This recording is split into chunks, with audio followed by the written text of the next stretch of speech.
ವೀರಭದ್ರೇಶ್ವರ ಹಾಗೂ ಕಾಡಸಿದ್ದೇಶ್ವರ ಯಡಿಯೂರು ಸಂಸ್ಥಾನದ ವತಿಯಿಂದ ಮಹಾಕುಂಭ ಹಾಗೂ ಸಾವಿರಾರು ಜ್ಯೋತಿ ಅಭಿಷೇಕ.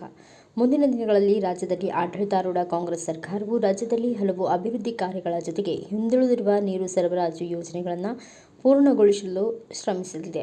ಯಡಿಯೂರಿನ ವೀರಭದ್ರ ದೇವಸ್ಥಾನ ಮತ್ತು ಕಾಡಸಿದ್ದೇಶ್ವರ ಸಂಸ್ಥಾನ ಮಠದ ಮಹಾಕುಂಭಾಭಿಷೇಕ, ಲಕ್ಷದೀಪೋತ್ಸವ ಸಮಾರಂಭ, ರಾಜಗೋಪುರ ಲೋಕಾರ್ಪಣೆ, ಕೃಷ್ಣಾರತಿ, ವೀರಶೈವ ಲಿಂಗಾಯತ ಧರ್ಮಸ್ಥಾನ ಸಮ್ಮೇಳನ ಮತ್ತು ಯಾತ್ರಿ ನಿವಾಸ ಉದ್ಘಾಟನಾ ಕಾರ್ಯಕ್ರಮದಲ್ಲಿ ಅವರು ಮಾತನಾಡಿದರು. ಈ ಸಂದರ್ಭದಲ್ಲಿ ಶ್ರೀಶೈಲ ಪೀಠದ ಜಗದ್ಗುರು ಡಾಕ್ಟರ್ ಚನ್ನಸಿದ್ದರಾಮ ಪಂಡಿತಾರಾಧ್ಯ ಶಿವಾಚಾರ್ಯ ಮಹಾಸ್ವಾಮೀಜಿಗಳು, ಕಾಶಿಪೀಠದ ಜಗದ್ಗುರು ಡಾಕ್ಟರ್ ಚಂದ್ರಶೇಖರ ಶಿವಾಚಾರ್ಯ ಮಹಾಸ್ವಾಮಿಗಳು, ಜಗದ್ಗುರು ಡಾಕ್ಟರ್ ಸಿದ್ಧಲಿಂಗರಾಜ ದೇಶಿಕೇಂದ್ರ ಶಿವಾಚಾರ್ಯ ಸ್ವಾಮಿಗಳು, ಕಾಶಿಪೀಠದ ನೂತನ ಜಗದ್ಗುರು ಮಲ್ಲಿಕಾರ್ಜುನ ವಿಶ್ವರಾಧ್ಯ ಶಿವಾಚಾರ್ಯ ಸ್ವಾಮಿಗಳು, ಕೆಎಲ್ಇ ಶಿಕ್ಷಣ ಸಂಸ್ಥೆ ಗೌರವ ಅಧ್ಯಕ್ಷ ಪದ್ಮಶ್ರೀ ಡಾಕ್ಟರ್ ಪ್ರಭಾಕರ್ ಕೋರೆ, ವಿಧಾನ ಪರಿಷತ್ ಸದಸ್ಯ ಪ್ರಕಾಶ್ ಹುಕ್ಕೇರಿ, ಎ ಗಣೇಶ್ ಹುಕ್ಕೇರಿ, ಚಿದಾನಂದ ಕೋರೆ, ಕಾರ್ಖಾನೆ ಅಧ್ಯಕ್ಷ ಮಲ್ಲಿಕಾರ್ಜುನ ಕೋರೆ ಉಪಸ್ಥಿತರಿದ್ದರು. ಪದ್ಮಶ್ರೀ ಡಾಕ್ಟರ್ ಪ್ರಭಾಕರ್ ಕೋರೆ ಅವರು ಕೆಎಲ್ಇ ಸಂಸ್ಥೆಯನ್ನು ದೇಶದಲ್ಲಿ ಮಾತ್ರವಲ್ಲದೆ ವಿದೇಶಗಳಲ್ಲಿಯೂ ವಿಸ್ತರಿಸುವ ಮೂಲಕ ಖ್ಯಾತಿ ಗಳಿಸಿದ್ದಾರೆ. ಅವರು ತಮ್ಮ ಸಂಸ್ಥೆಯ ಮೂಲಕ ಆಧುನಿಕ ತಂತ್ರಜ್ಞಾನ ಮತ್ತು ಗುಣಮಟ್ಟದ ಶಿಕ್ಷಣವನ್ನು ನೀಡಿರುವುದರಿಂದ ಪ್ರಪಂಚದ ಯಾವುದೇ ಮೂಲೆಯಿಂದ ವಿದ್ಯಾರ್ಥಿಗಳು ಯಾವಾಗಲೂ ಈ ಶಿಕ್ಷಣ ಸಂಸ್ಥೆಗೆ ಭೇಟಿ ನೀಡುತ್ತಾರೆ. ಅದಕ್ಕಾಗಿಯೇ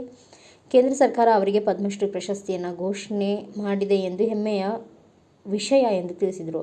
ಮಾಜಿ ಸಂಸದ, ಮಾಜಿ ಸಚಿವ ಮತ್ತು ಪ್ರಸ್ತುತ ವಿಧಾನ ಪರಿಷತ್ ಸದಸ್ಯ ಪ್ರಕಾಶ್ ಹುಕ್ಕೇರಿ ಅವರು ತಮ್ಮ 40 ವರ್ಷಗಳ ಅಧಿಕಾರ ಅವಧಿಯಲ್ಲಿ ಚಿಕ್ಕೋಡಿ, ಸದಲಗ ವಿಧಾನಸಭಾ ಕ್ಷೇತ್ರದಲ್ಲಿ ರಾಜ್ಯದ ಎಲ್ಲ ಇಲಾಖೆಗಳಲ್ಲಿ ಪ್ರಮುಖ ಯೋಜನೆಗಳನ್ನು ಜಾರಿಗೆ ತಂದಿದ್ದಾರೆ. ರಾಜ್ಯದಲ್ಲಿ ಯಾವುದೇ ಸರ್ಕಾರ ಅಧಿಕಾರದಲ್ಲಿದ್ದರೂ ಸಹ ಅವರು ಕ್ಷೇತ್ರದಲ್ಲಿ ಸುಸ್ಥಿರ ಅಭಿವೃದ್ಧಿ ಕಾರ್ಯಗಳನ್ನು ಜಾರಿಗೆ ತಂದಿದ್ದಾರೆ. ಅದಕ್ಕಾಗಿಯೇ ಅವರು ನಿಜವಾದ ಅಭಿವೃದ್ಧಿ ನಾಯಕರಾಗಿದ್ದಾರೆ ಎಂದು ಉಪಮುಖ್ಯಮಂತ್ರಿ ಡಿಕೆ ಶಿವಕುಮಾರ್ ಹೇಳಿದರು. उपराष्ट्रपति जी को बिल्कुल समय नहीं है, वे जल्द से जल्द यहाँ से जाने वाले हैं. ऑलरेडी 20 मिनट्स लेट हो रहा है. ज़्यादा समय न बोलते हुए केवल 4-5 मिनट का आशीर्वचन केवल संदेश के रूप में हम देना चाहते हैं. श्री क्षेत्र यड़ूर यह एक दक्षिण काशी माना जाता है. इसी क्षेत्र से वीरभद्र और दक्ष ब्रह्म का युद्ध शुरू भी हुआ और इसी क्षेत्र में आकर के जब भगवान शिव आशीर्वाद किए, युद्ध का समापन भी हुआ. यह युद्ध का आरंभ क्षेत्र भी है और युद्ध का समापन क्षेत्र भी है और शांति क्षेत्र भी है. हम चाहते हैं, आजकल ईरान, इजराइल, अमेरिका, कल्ली देशों में जो युद्ध छिड़ गया है वो युद्ध नहीं होना चाहिए. उसके लिए भारत हस्तक्षेप करके उस युद्ध को रोकने के लिए हमारे उपराष्ट्रपति के माध्यम से एक प्रस्ताव हो, एक प्रयत्न हो. उससे देश का गौरव दुनिया में बढ़ेगा. विश्व शांति को भारत ने प्राचीन काल से प्रस्तावित किया है. इसलिए उस युद्ध को रोकने के लिए भारत का हस्तक्षेप होना आवश्यक है, हम कहना चाहते हैं. और इस देश में आपसी अनेक विवाद है. उन आपसी विवादों को अगर समापन करना हो तो देश में एक रूप कानून आना बहुत आवश्यक है. समान नागरिक संहिता आना बहुत आवश्यक है. असमान नागरिक संहिता के कारण ही मुझे भी दो, मुझे भी दो, मुझे भी चाहिए, मुझे भी चाहिए, इस प्रकार का आरक्षण के पीछे बहुत बड़ा होड़ लगा हुआ है. उसको अगर रोकना हो उसके लिए समान नागरिक संहिता कानून आना इस देश में बहुत जरूरी है. हम सीपी राधाकृष्णन महोदय जी से अनुरोध करते हैं कि आप इस विषय में थोड़ा सा आगे कदम रखते हुए समान एक रूप कायदा लाने के लिए आपके द्वारा कोशिश हो. और ज़्यादा हम नहीं बोलना चाहेंगे. इस क्षेत्र के विकास के लिए गणेश हुक्केरी जी ने महोदय जी से प्रस्ताव रखा है. यहाँ कृष्णा नदी है, कृष्णा नदी में भगवान वीरभद्र का एक बहुत बड़ा स्टैचू बनाने का हमारा योजना है। उसके लिए केंद्र सरकार से सहयोग की हम आशा करते हैं। और आपको पता है, भारत राष्ट्र का सबसे पहला उपराष्ट्रपति सर्वपल्ली राधाकृष्णन रहे हैं और आज के उपराष्ट्रपति भी राधाकृष्णन जी ही हैं। फर्क इतना ही है, वो सर्वपल्ली राधाकृष्णन थे और ये सीपी राधाकृष्णन जी हैं। दोनों के ऊपर भारत गर्व महसूस करता है, उनके काम के कारण, उनके विचारों के कारण और उनके देशभक्ति के कारण। और हम ये भी चाहते हैं, जैसे सर्वपल्ली राधाकृष्णन जी अपने उपराष्ट्रपति को अवधि को पूर्ण करते ही राष्ट्रपति बने, उसी प्रकार सीपी राधाकृष्णन जी भी उनके अवधि को पूर्ण करने के बाद ये भी राष्ट्रपति बन करके पुनः इस क्षेत्र में पधारे और इस क्षेत्र के विकास के लिए उनका सहयोग प्राप्त हो। और हम ये भी कहना चाहते हैं, हमारा कार्यक्षेत्र केवल यडूर नहीं है, श्रीशैल भी हमारा कार्यक्षेत्र है, मूल पीठ वहीं पे विद्यमान है। आने वाले दिनों में, आज तो हमने आपको यडूर के लिए आमंत्रण किया और आप बहुत ही प्रेम से, बड़े ही व्यस्तता के बीच में भी आप आ करके इस कार्यक्रम में भाग लिए। हम सब लोगों को बहुत बहुत आनंद आपने प्रदान किया। आने वाले दिनों में श्रीशैल क्षेत्र में भी आपका हम आमंत्रण करते हैं और श्रीशैल भी आप आ करके वहाँ पर भी एक बार आए और भगवान मल्लिकार्जुन का दर्शन ले करके वहाँ के विकास कार्य में भी आपका सहयोग अपेक्षित है। और हमें बहुत आनंद है, आज इस गौरवनीय सभा में हमारे प्रकाश हुक्केरी जी को विकास वीर प्रशस्ति हमने प्रदान किया है। पिछले 40 साल से इस क्षेत्र को विकास में ले जाने का श्रेय सम्मान्य प्रकाश हुक्केरी जी को जाता है। उनको उपराष्ट्रपति के सम्मुख में विकास वीर का प्रशस्ति मिलना ये अपने आप में एक बहुत बड़ा गौरव हम मानते हैं। और साथ ही साथ इस क्षेत्र के विकास के लिए हमारे डॉक्टर प्रभाकर कोरे जी का भी बहुत बड़ा सहयोग है और आजकल उनको पद्मश्री अवार्ड प्राप्त हुआ। उसके उपलक्ष्य में हमें बहुत आनंद भी है और इस क्षेत्र में सभी लोगों को उसके ऊपर बहुत बड़ा गर्व है। ऐसे मौके पर पद्मश्री अवार्ड उनको मिलने के कारण इस सभा के द्वारा उनको विशेष सम्मान करके भी हम बहुत बड़ा आनंदित हैं। हम दोनों को बड़ा आयु और अच्छा आरोग्य प्राप्त हो करके उनको और भी अच्छा काम करने के लिए आए हुए सभी जगतगुरुओं का, जगतगुरु पंचाचार्यों का और भगवान वीरभद्र का सन्मंगल आशीर्वाद उनको प्राप्त हो। हमारे कर्नाटक के राज्यपाल सम्मान्य थावरचंद गहलोत जी भी आए हुए हैं। उनका इधर आना ये पहली बार भले ही हो, लेकिन हमसे मिलना ये दूसरी बार है, क्योंकि इसी साल कुछ ही महीने पहले वो श्रीशैल आए थे। श्रीशैल वो जब आए थे उस समय पीठ में भी आ करके मिले थे, आपसी बातचीत भी हुई थी और हमें बहुत बड़ा आनंद हुआ। श्रीशैल आ करके एक साल भी नहीं बीता और पुनः यडूर में आ करके वे मिले, इस कार्यक्रम में भाग लिए, हमें और भी आनंद हुआ है। उनको भी बहुत बहुत धन्यवाद, मंगल आशीर्वाद व्यक्त करते हैं।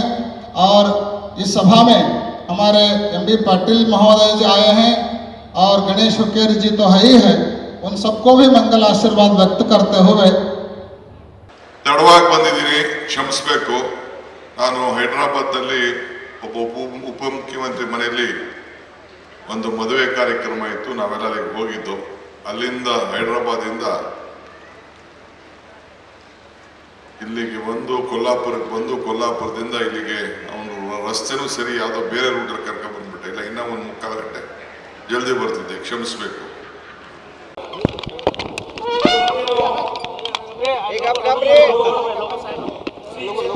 ಹೊರಗೆ ಬರ್ತಾರೆ ನೋಡ್ರಿ ವಾಸನೆ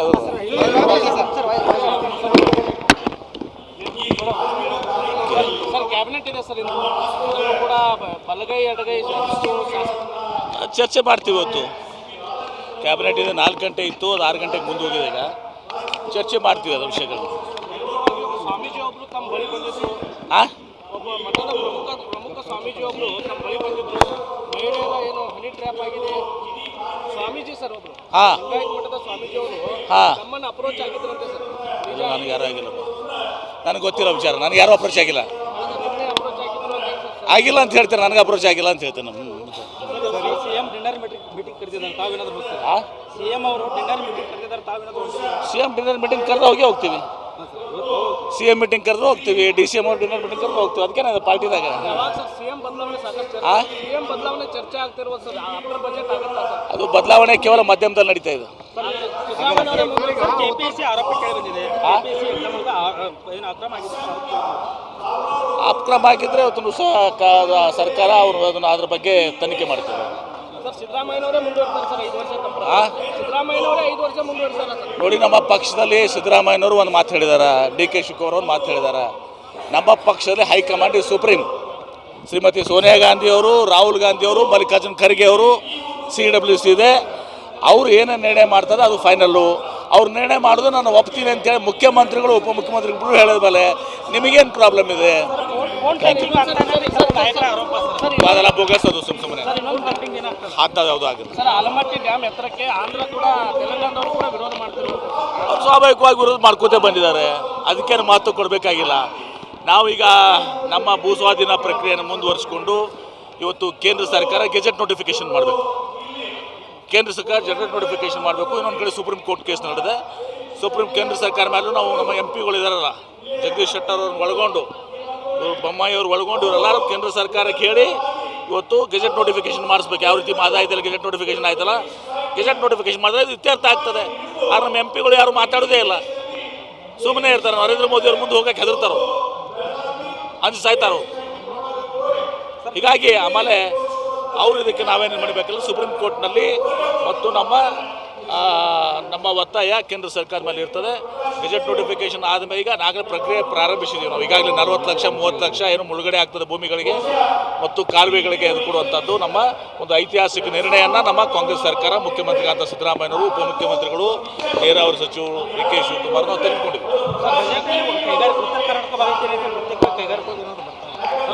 ನಿಶ್ಚಿತವಾಗಿ ಚಿಕ್ಕೋಡಿ ಜಿಲ್ಲಾ ಹಲವಾರು ವರ್ಷಗಳಿಂದ ಬೇಡಿಕೆ ಇದೆ ಸರ್, ಈ ಬಜೆಟ್ ಅಲ್ಲಾದರೂ ಕೂಡ ನಂದು ಕೂಡ ಬೆಂಬಲ ಇದೆ ಅದಕ್ಕೆ. ನಾನು ಗಣೇಶ್ ಹುಕ್ಕೇರಿ ಅವರು ಉಪಚುನಾವಣೆಯಲ್ಲಿ ನಾನು ಕೂಡ ಅದನ್ನ ಇದು ಮಾಡಿದ್ದೆ. ನಿನ್ನೆ ವಿಜೇಂದ್ರ ಅವ್ರು ಬಂದಿದ್ರು ಸರ್. ಇಲ್ಲಿ ನಾಲಾಯಕ್ ಸರ್ಕಾರ ಅಂತೇಳಿ ಆರೋಪ ಮಾಡ್ತಾರೆ ಸರ್. ರಾಜ್ಯ ಕಾಂಗ್ರೆಸ್ ಸರ್ಕಾರ ನಾಲಾಯಕ ಸರ್ಕಾರ, ಇದು 6ನೇ ಗ್ಯಾರಂಟಿ ಬೆಲೆ. ವಿಜೇಂದ್ರ ಅವ್ರಿಗೆ ಹೇಳಿ, ಅವ್ರು ಯಾವ ಪಕ್ಷನಾಗ ಇದಾರಲ್ಲ ಈಗ, ಅವ್ರನ್ನ ಯಾರೂ ಒಪ್ತಾ ಇಲ್ಲ. ಒಂದೇದು ಪ್ರಥಮ ಬಾರಿ ಶಾಸಕರಾದವ್ರನ್ನ ಅಧ್ಯಕ್ಷ ಮಾಡಿದ್ರು ಪುತ್ರ ವ್ಯಾಮೋಹದಿಂದ ಯಡಿಯೂರಪ್ಪನವರು, ಅವ್ರನ್ನ ಯಾರೂ ಒಪ್ತಾ ಇಲ್ಲ. ಯಾರು ಒಪ್ಪಿದ್ದಾರೆ ಹೇಳ್ರಿ? ಅಶೋಕ್ ಒಪ್ತಾರ, ಬೊಮ್ಮಾಯಿ ಒಪ್ತಾರ, ಶೆಟ್ಟರ್ ಒಪ್ತಾರ, ಯಾರು ವಿಜೇಂದ್ರ ಒಪ್ಪೋದಿಲ್ಲ. ಆಮೇಲೆ ವಿಜೇಂದ್ರ ಅವ್ರಿಗೆ ಅರ್ಥ ಮಾಡಬೇಕು, ಇದು ನಾಲಾಯಕ್ ಸರ್ಕಾರ ಅಂತಲ್ಲ. ಅವರು ಈ ಸರ್ಕಾರ ಏನಿತ್ತಲ್ಲ BJP ಸರ್ಕಾರ, 2 ಬಾರಿ ಅವ್ರ ತಂದೆಯವ್ರನ್ನ ಯಡಿಯೂರಪ್ಪನ ಮುಖ್ಯಮಂತ್ರಿ ಅವಧಿ ಕಂಪ್ಲೀಟ್ ಮಾಡಿಸ್ಕೊಡ್ಲಿ.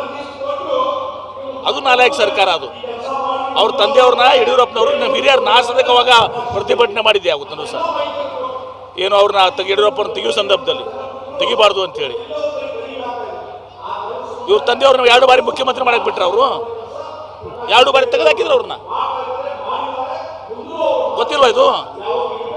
ಅದನ್ನ ನೋಡ್ಕೊ ಅಂತ ಹೇಳಿ. ಡಾಲರ್ ಬೆಲೆ ದಾಖಲೆ ಕುಸಿತಗೊಂಡಿದೆ ಸರ್.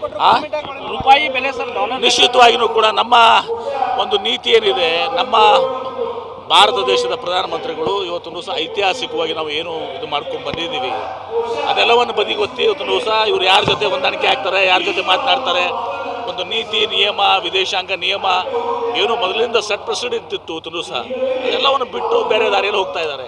ಸರ್ ಈ ಅವ್ರಿಗೆ ಅದು ಆ ಡಿಪ್ಲೊಮೆಸಿ ಇದನ್ನು ಅರ್ಥ ಆಗ್ತಾ ಇಲ್ಲ ಇವತ್ತೊಂದು ದಿವಸ. ಏನಾಯ್ತು ಈಗ ಇರಾನ್ದಿಂದ ಹೋಗುವಂಥ ಒಂದು ಶಿಪ್ ಇವತ್ತು ಆಯಿಲ್ ಶಿಪ್ ಅದನ್ನು ಇದು ಮಾಡಿಸಿದ್ರು. ಅವ್ರಿಗೇನು ಕೂಡ ಇದು ಇಲ್ಲ. ಯಾವುದೋ ಒಬ್ಬ ಟ್ರಂಪ್ ಇವತ್ತು ದಿವಸ ಬಂದು ಒಬ್ಬ ದೇಶದ ಒಬ್ಬ ಪ್ರಧಾನಮಂತ್ರಿನ ಎತ್ಕೊಂಡು ಹೋಗ್ತಾರೆ, ಇನ್ನೊಬ್ಬರನ್ನ ಹತ್ಯೆಗೆ ಇರ್ತಾರೆ. ಇದು ಸರಿಯಾದದ್ದಲ್ಲ. ಇದು ನಾಳೆ ಇದನ್ನೇ ಭಾರತೀಯರು ಮಾಡ್ಬೋದಲ್ಲ ಅವರು. ಇವತ್ತು ಯಾವುದೋ ದೇಶದ ಪ್ರಧಾನಮಂತ್ರಿ ಎತ್ಕೊಂಡು ಹೋಗಿದ್ದಾರೆ, ಯಾವುದೋ ದೇಶದ ಹತ್ಯೆ ಮಾಡ್ತಾರೆ. ನಾಳೆ ನಮ್ಮ ರಾಷ್ಟ್ರಕ್ಕೆ ಇದನ್ನು ಮಾಡಿದರೆ ನಾವು ಸುಮ್ಮನೆ ಇರ್ತೀವ?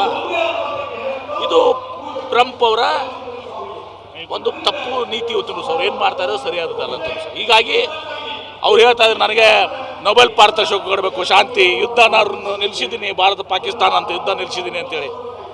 ಒಂದು ಕಡೆ ಯುದ್ಧ ನಿಲ್ಲಿಸಿದ್ದೀನಿ, ನೊಬೆಲ್ ಪಾರಿತೋಷಿಕ ಕೊಡಬೇಕಂತ ಎಲ್ಲರಿಗೂ ಕೂಡ ಯಾರಿಗೋ ಸಿಕ್ಕಿದ್ರು ಸಹ ಕಸ್ಕೊಂಡ್ರಲ್ಲ.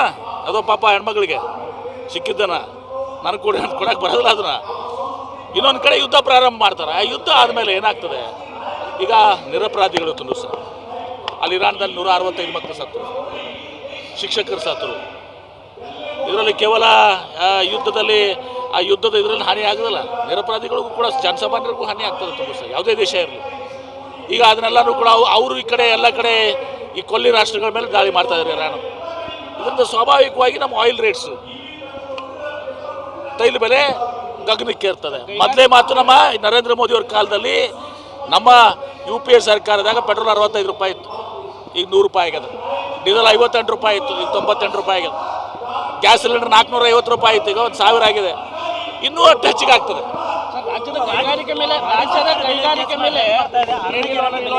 ರಾಜ್ಯದ ಕೈಗಾರಿಕೆ ಮೇಲೆ ಏನು ಯುದ್ಧ ಆಗ್ತಾ ಇದೆ ಸರ್, ಯಾವ ರೀತಿ ಪರಿಣಾಮ ಬೀರಲಿದೆ ಸರ್? ನಿಶ್ಚಿತವಾಗಿ ಬರೀ ರಾಜ್ಯ ಅಷ್ಟೇ ಅಲ್ಲ, ವಿಶ್ವದ ಎಲ್ಲ ಕೈಗಾರಿಕೆ ಮೇಲೆ ಪರಿಣಾಮ. ನಿಶ್ಚಿತವಾಗಿ ಬರೀ ರಾಜ್ಯ ಅಷ್ಟೇ ಅಲ್ಲ, ಇಡೀ ದೇಶದ ಮೇಲೆ ಯಾವಾಗಲೂ ಯುದ್ಧ ಆಗ್ತವೆ. ಬರೀ ಮೊದಲು ತಾರೀಫ್ ಆಯಿತು, ಶಿಕ್ಷಕಂಗೆ ಎಲ್ಲರ ಮೇಲೆ ತಾರೀಫ್ ಹಾಕೋದಂತ ಆಯಿತು. ಸುಪ್ರೀಂ ಕೋರ್ಟ್ ಅದನ್ನು ರದ್ದು ಮಾಡಿದರು, ಆಮೇಲೆ ಮತ್ತೆ ಹೇರಿದರು ಅದನ್ನು ಬೇರೆ ರೂಪದಲ್ಲಿ. ಈ ಯುದ್ಧ ಆಗೋದ್ರಿಂದ ಕೇವಲ ಭಾರತ ದೇಶ ಅಷ್ಟೇ ಅಲ್ಲ, ಜಾಗತಿಕ ಏನು ಉದ್ಯಮ ಮೇಲೆ, ವ್ಯಾಪಾರ ಮೇಲೆ ತುಂಬ ಸಹ ಇದು ಆಗ್ತದೆ.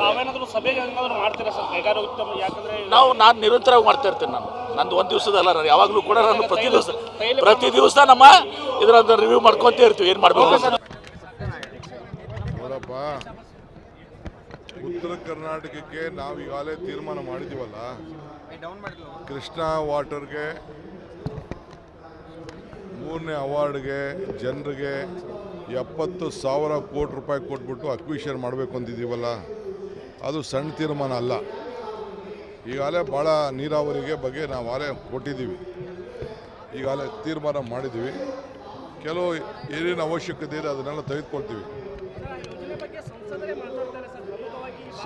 ನಾನು ಅದಕ್ಕೆ ಹೇಳಿದ್ದು, ಎಲ್ಲ ಸಂಸದರು ಒಂದು ಮೀಟಿಂಗ್ ಕರಿತೀವಿ ಡೆಲ್ಲಿಲಿ, ಎಲ್ಲ ಪ್ರೈಮ್ ಮಿನಿಸ್ಟರ್ಗೆ ಒತ್ತಾಯವನ್ನು ಮಾಡಬೇಕು, ಮಾಡಿ ಅದನ್ನು ಅವಾರ್ಡ್ ಆಗಬೇಕು.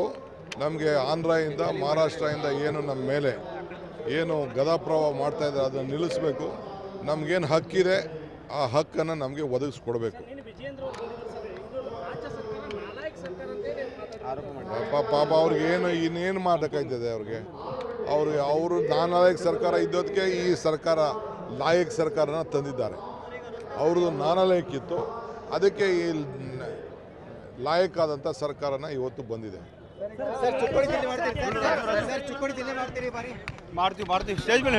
ತ್ರೈಲೋಕ್ಯ ಸಂಪದಾಲೇಖ್ಯ ಸಮಲೇಖನ ವಿದ್ಯೆಯೇ ಸಚ್ಚಿದಾನಂದ ರೂಪಾಯ ಶಿವಾಯ ಬ್ರಹ್ಮಣೇ ನಮಃ. ಪಂಚಾನನ ತನುದ್ಭೂತಾನ್